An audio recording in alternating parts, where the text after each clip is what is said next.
नमस्कार मित्रांनो, मन धागा धागा जोडते नवा या मालिकेच्या 11 ऑगस्टच्या भागामध्ये आपण बघणार आहोत की बेनारे आनंदीला विचारतात की त्या गुंडाविषयी काही पुरावा तुमच्याकडे आहे का। तर आनंदीच्या लक्षात येते। आनंदी म्हणते की सर, आमच्या झटापटीत जेव्हा त्या गुंडाचा शर्ट फाटला गेला आणि त्याचा तुकडा माझ्या हातात आला तेव्हा त्या खिशातून काहीतरी एक गोष्ट खाली पडली। तेव्हा आनंदीला लगेच त्या गोष्टीची आठवण होते आणि आनंदी लगेच तिकडे घाईने जायला निघते। तर बेनारे म्हणतात की आओ मॅडम थांबा, पण आनंदी ऐकत नाही। त्यानंतर अरविंद आपल्या रूममध्ये असतो आणि जे काही ब्लॅकबोर्डावर त्याच्या ओळखीचं सर्व काही हे आयुष्यातील लिहिलेले असते आणि त्यात असे लिहिलेले असते की आनंदी नावाची एक मुलगी। तर त्या आनंदी नावाच्या अक्षराकडे बघून अरविंदला मात्र सर्व काही लक्षात येते आणि अरविंद लगेच जोरात ओरडतो, कोणी तिकडे आहे का। तर आकांक्षा धावत येते आणि काय झाले बाबा असे विचारते। अरविंद म्हणतो की मला आनंदी नावाची मुलगी आठवली। तर आकांक्षा म्हणते की आओ बाबा, ही तीच मुलगी आहे रेश्मा, जिने तुमचा जीव वाचवला। अरविंद म्हणतो की कोण रेश्मा। आकांक्षा म्हणते की तिच्यासोबतच सार्थक दादाचे लग्न ठरले आणि ती सार्थक दादाच्या ऑफिसमध्ये काम करणारी आहेत। आकांक्षा म्हणते की बाबा, मी तुम्हाला फोटो दाखवते, म्हणून आकांक्षा आपल्या मोबाईलमध्ये रेश्माचा फोटो दाखवते।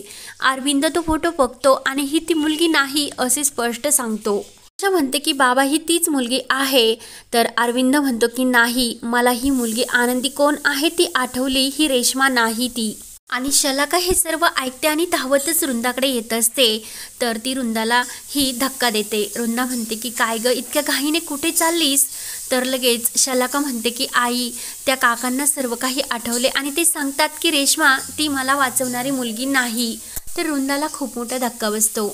शलाका म्हणते की तू माझ्यावर विश्वास ठेव, आणि आकांक्षासुद्धा खूप सिरियसपणे हे सर्व ऐकते।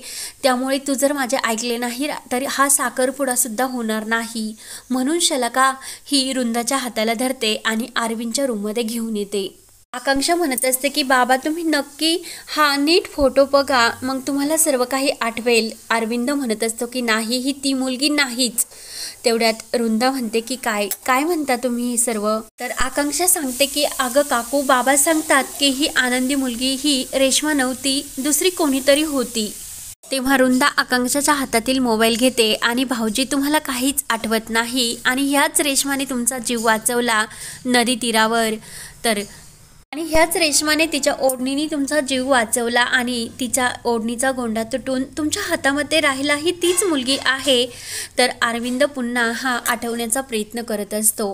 अरविंद जोराने म्हणतो की मला काहीच आठवत नाही। तेव्हा रुंदा मुद्दाम विचारते की भाऊजी, आपण त्या दिवशी गोदावरीच्या काठावर कशासाठी गेलो होतो। तर लगेच अरविंद म्हणतो की मला काहीच आठवत नाही। रुंदा म्हणते की अहो, तुमचे भाऊ आहे ना भास्करराव, त्यांच्या श्राद्धासाठी आपण तेथे गेलो होतो। तर लगेच अरविंद म्हणतो की भास्कर कोण, आणि मला काहीच आठवत नाही। रुंदा मुद्दाम हे अरविंदला वेड्यात काढण्याचा प्रयत्न करत असते। रुंदा नाटक करत म्हणते की अहो, भास्कर गेला आणि तुमची ही अवस्था बघून भाऊजी मला खूप वाईट वाटते। तर आकांक्षा म्हणते की काकू, मी आईला सांगून येते की बाबा म्हणतात की ही जी काही रेश्मा आहे ना ती आनंदी मुलगी नाही। रुंदा म्हणते की अगं कशाला, आणि आता घरामध्ये एंगेजमेंट आहे, सुद्धाला नाहक टेन्शन येईन, खूप काही कामे आहेत आणि रेश्मा सुद्धा आता येतच असेल। रेश्माला सुद्धा हे समजल्यानंतर वाईट वाटेल, त्यामुळे तू कुणाला काही सांगू नको। तेव्हा अरविंद म्हणत असतो की भास्कर गेला। तर लगेच रुंदा म्हणते की हो, ते गेले आणि तुम्ही सुद्धा जा झोपण्यासाठी। तेव्हा इकडे रेश्मा ही सर्वांसाठी शॉपिंग करून घेऊन आलेली असते आणि सार्थकसाठी एक छान कुर्ता। तेव्हा सर्वांच्या आग्रहानंतर सार्थक तो कुर्ता घालून बाहेर येतो आणि सर्वजण सार्थकला त्या कुर्त्यामध्ये बघून खूपच सुंदर दिसतो सार्थक, म्हणून सार्थकचे कौतुक करू लागतात। तर सुद्धा ही दोघांना जवळ उभे राहून दोघांची दृष्ट काढते आणि खरंच जोडी खूप सुंदर दिसते असे रेश्मा आणि सार्थकला म्हणते। त्यानंतर इकडे आनंदी धावतच जेथे त्या गुंडासोबत तिची झटापट झालेली असते त्या ठिकाणी येते आणि बेनारे सुद्धा तिच्या मागे आलेले असतात।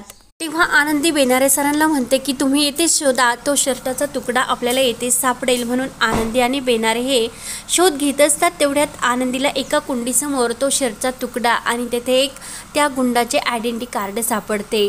तेव्हा आनंदी म्हणते की बेनारे सर, हा तोच गुंड आहे की ज्या चोराला मी रात्री पकडले होते। त्यानंतर इकडे रेश्मा आणि सर्वजण हे जेवण करण्यासाठी बसलेले असतात. सार्थक सुद्धा तेथेच असतो. तेवढ्यात मिस आनंदीचा सार्थकच्या मोबाईलवर कॉल येतो. रेश्मा विचारते की सार्थक ताट वाढून ठेवले, कोणाचा कॉल आहे? तर सार्थक सांगतो की मिस आनंदीचा आणि पोलीस स्टेशनमधून कॉल आलेला असतो. तेव्हा मात्र सर्वांना मोठा धक्का बसतो. सार्थक लगेच घाईने जायला निघतो. तर इमर्जन्सी आहे असे सांगून तो जायला निघतो. तर आदर्श त्याच्यासोबत निघलेला असतो. सार्थक म्हणतो की भाई नाही, तू येऊ नको, म्हणून सार्थक निघून जातो. तर लगेच सुधा विचारते की अगं रेश्मा, काय झाले इतके? रेश्मा म्हणते की मला सुद्धा माहिती नाही. आणि सार्थक ह्या आनंदीला खूपच असा इग्नोर करतो. आणि यावेळेस नक्की असे काय घडले म्हणून रुद्धा आणि रेश्मा ह्या सुद्धा टेन्शनमध्ये येतात. तेव्हा आनंदी आणि बेनारे सुद्धा पोलीस स्टेशनला आलेले असतात आणि कदम साहेबांच्या हातामध्ये ते आयडेंटिटी कार्ड दिलेले असते. तेवढ्या सार्थक सुद्धा तेथे येतो आणि कदम साहेब असे काय झाले विचारतो. तर लगेच जे काही इन्स्पेक्टर कदम आहेत ते सांगतात की सार्थक सर, मॅडमचं असं म्हणणं आहे की काल रात्री ज्या गुंडासोबत त्यांची झटापट झाली तो हा माणूस आहे. तर सार्थक ते आयडेंटिटी कार्ड बघतच असतो. तेव्हा आनंदी म्हणते की सार्थक सर, तुमच्या ड्रायव्हरची काहीच चूक नाही, त्यांच्यावर नाहक आरोप करण्यात आले. आनंदी म्हणते की रात्री ज्या गुंडासोबत झटापट झाली तेव्हा आमचं झटापटीत त्याचं हे आय कार्ड खाली पडले आणि त्याच्या शर्टचा तुकडासुद्धा. तेव्हा बेनारे आणि मी त्या जागी परत शोध घेऊन बघितला तर आम्हाला हे आय कार्ड तेथे सापडले. इन्स्पेक्टर साहेब सार्थकला म्हणतात की मॅडम जे काही सांगतात ते बरोबर आहे, कारण हा गुंडच आहे आणि त्याने स्वतःवरील आळा दुसऱ्यावर लोटण्यासाठी मुद्दाम ते बॉक्स दुसऱ्याच्या गाडीत टाकले. तेवढ्यात हवालदार त्या गुंडाला पकडून घेऊन आलेलेच असतात. तर लगेच सार्थक म्हणतो की इन्स्पेक्टर साहेब, मी विकासदादांशी बोलू शकतोस का? तेव्हा इन्स्पेक्टर साहेब हे तुकारामांना ड्रायव्हरला घेऊन येण्यासाठी सांगतात. तर ड्रायव्हर येतो आणि सार्थक पुढे हात जोडतो. तर सार्थक लगेच त्यांना प्रेमाने मिठी मारतो. आनंदी खूप खुश होऊन बघत असते. तेव्हा सार्थक हा म्हणतो मिस अंडरस्टँडिंग झाली आणि तो विकासला सॉरी बोलतो आणि तुझ्यावर विश्वास ठेवला नाही म्हणून मला माफ कर. आणि सार्थक हे इन्स्पेक्टरला सांगतात की आम्ही विकास दादावरची केस मागे घेतो. तर लगेच विकास हा सार्थकला धन्यवाद म्हणतो. सार्थक म्हणतो की धन्यवाद मला नाही तर यांना म्हणा, कारण यांनी त्या चोराला पकडले. तर विकास ड्रायव्हर हा आनंदीला सुद्धा धन्यवाद करतो. तर लगेच आनंदी म्हणते की दादा, आपण एकाच कंपनीत काम करतो, मग तुम्ही माझे आभार कसले मानतात? आपणच एकमेकांना मदत करायला नको का? तर सार्थक खूप खुश होऊन आनंदीकडे बघत असतो. त्यानंतर सार्थक आनंदीला म्हणतो की खरंच तुम्हाला मानलं पाहिजे, कारण तुम्ही आज एका निर्दोषाची सुटका केली. आनंदी म्हणते की सर, त्या निर्दोषला जर सुटका झाली नसती तर मला नीट झोपसुद्धा लागली नसते. सार्थक म्हणतो की आनंदी मॅडम, तुम्ही खरंच खूप मोठं वजन माझ्या मनावरचं कमी केलं. त्यानंतर सार्थक आणि आनंदी हे पोलीस स्टेशनच्या बाहेर येतात. तर जेव्हा आनंदी म्हणते की सार्थक सर, स्वतःला काय इतकं कमी समजता, कारण आता खरे चोर पकडले गेले आहे. सार्थक म्हणतो अगोदर मी माझ्या माणसावर विश्वास ठेवायला हवा होता, पण त्याची जाणीव तुम्ही मला करून दिली, म्हणून तो आनंदीचे खूप कौतुक करत असतो. आणि खरंच मिस आनंदी, आज तुम्ही खूप मोठे काम केलं आणि तुम्ही खूप डेंजरसुद्धा आहात. किती झटापट केली आणि त्याचा किस्सासुद्धा तुम्ही पाडला. तुम्ही दिसायला खूपच साध्यासुध्या, पण खरंच मला असे वाटते की तुम्ही खूप घाबरता, पण तुम्ही तर खूप धाडसी निघाल्यात. तर आनंदी ही सार्थकडे बघत असते. आनंदी म्हणते की सर, परिस्थिती आणि अनुभवच माणसाला धाडसी बनवते. तर सार्थक म्हणतो की स्वभावाने धाडसी तर असलेच पाहिजे आणि तुमच्या जागी जर दुसरी कुणी असती तर पळून गेली असती. आनंदी म्हणते की सर, किती कौतुक करणार तुम्ही माझे. सार्थक म्हणतो की कौतुक मी बॉस म्हणून केले, पण आता एक मित्र म्हणून मी तुम्हाला वॉर्निंगसुद्धा देणार. आनंदी म्हणते की काय? सार्थक म्हणतो की त्या झटापटीत जर तुम्हाला काही झाले असते तर मग माझे काय? आणि तुम्हाला काय गरज होती? तुम्ही जीवावर इतकं बितून स्वतःवर संकट ओढून घेतलं.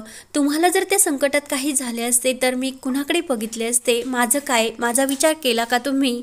तर आनंदी ही सार्थकडेच बघत असते. तेव्हा आनंदीला सार्थकच्या मनात तिच्याविषयीचे प्रेमही समजलेले असते. तर हा भाग येथे संपतो. तर पुढील भागामध्ये काय होणार हे पाहण्यासाठी आपल्या चॅनलला नक्की सबस्क्राईब करत राहा. धन्यवाद.